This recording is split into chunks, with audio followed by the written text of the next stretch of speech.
இன்னைக்கான வார்த்தை அப்போஸ்தலர் 10ஆம் அதிகாரம் வசனம் 19-20. பேதுரு அந்த தரிசனத்தை குறித்து சிந்தனை பண்ணி கொண்டிருக்கையில் ஆவியானவர், இதோ 3 மனுஷர் உன்னை தேடுகிறார்கள், நீ எழுந்து இறங்கி ஒன்றுக்கும் சந்தேகப்படாமல் அவர்களுடனே கூட போ, நான் அவர்களை அனுப்பினேன் என்று அவனுக்கு சொன்னார். ஆவியானவர் உங்க கூட பேசணும்னு உங்களுக்கு ஆசை இருக்கா? ஆவியானவருடைய வாய்ஸை கேட்கணும்னு உங்களுக்கு ஆசை இருக்கா? ஆவியானவர் பேசுறதை கேட்குற அந்த அனுபவத்துக்குள்ள உங்களுக்கு வரணுங்கிற ஆசை இருக்கா? ஒரு விஷயத்தை நல்லா தெரிஞ்சுக்கங்க, அவர் பேசினால் உங்களுக்கு தெரிஞ்ச வாய்ஸில் தான் பேசுவார். சாமுவேலோடு பேசும் பொழுது அவனுக்கு தெரிந்த வாய்ஸில் தான் பேசினார்.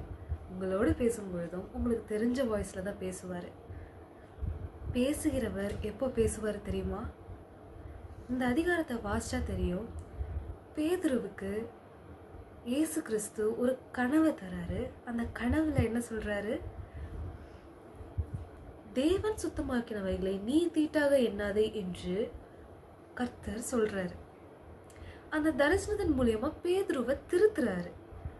பேதுருவை திருத்தின பின்பு கர்த்தரிடத்துல இருந்து வந்த தரிசனத்தை சிந்தித்து கொண்டிருக்கிறான். தேவனால் கொடுக்கப்பட்ட தரிசனத்தை சிந்தித்து கொண்டிருந்தான். தேவன் பேதுருவை திருத்துவதற்காக கொடுத்த தரிசனத்தை சிந்தித்து கொண்டிருக்கையில் ஆவியானவர் பேச தொடங்கினார்.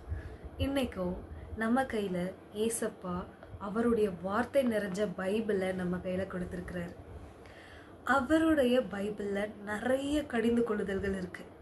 அவருடைய கடிந்து கொள்ளுதல்களை நாம சிந்தித்து கொண்டிருக்கையில், அவருடைய வார்த்தையை மெடிடேட் பண்ணி நாம சிந்தித்து கொண்டிருக்கையில் ஆவியானவர் நம்மோடு நமக்கு தெரிந்த வாய்ஸ்ல நிச்சயமாய் பேசுவார். God bless you.